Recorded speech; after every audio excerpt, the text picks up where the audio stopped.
Once at sea, the rough waters caused a wave of seasickness among the passengers huddled in the hot, stuffy cabins and companionways. The temperature outside had dropped to a bone-chilling 17 degrees below 0 Celsius.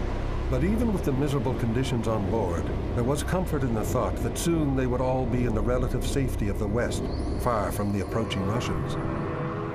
But the Russians were closer than they knew. Lurking nearby was the Soviet submarine S-13 under the command of Captain Third Class Sasha Marinesko.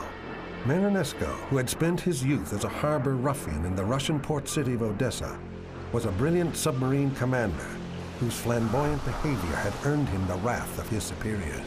His presence near the Gulf of Gdansk was contrary to his orders, and he was convinced that this is where he would find targets for his torpedoes. The night the Gustloff went to sea, her captain made the decision to run out into deep water. According to standard wartime practice, he would now have to follow a zigzag pattern to evade submarines. But this he did not do. Another choice he made was to run with his navigation lights on. These decisions had fatal consequences.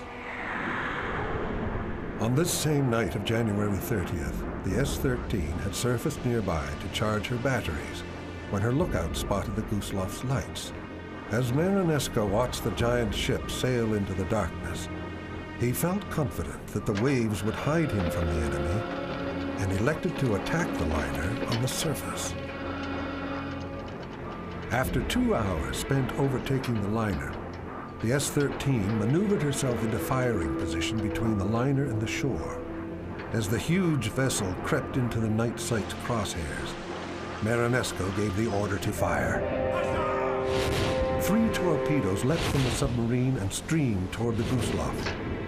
In the next few minutes, the Wilhelm Gustloff was transformed into hell on earth.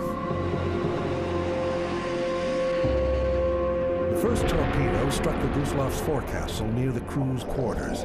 Many crew members died in the blast.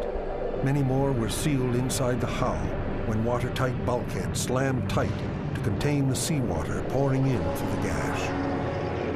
The second torpedo exploded just under the swimming pool where the women's naval auxiliary members were placed for the voyage. Nearly all 300 women were blown to pieces. Torpedo number 3 struck amidships, flooding the engine room and destroying the engines. Panic swept the ship.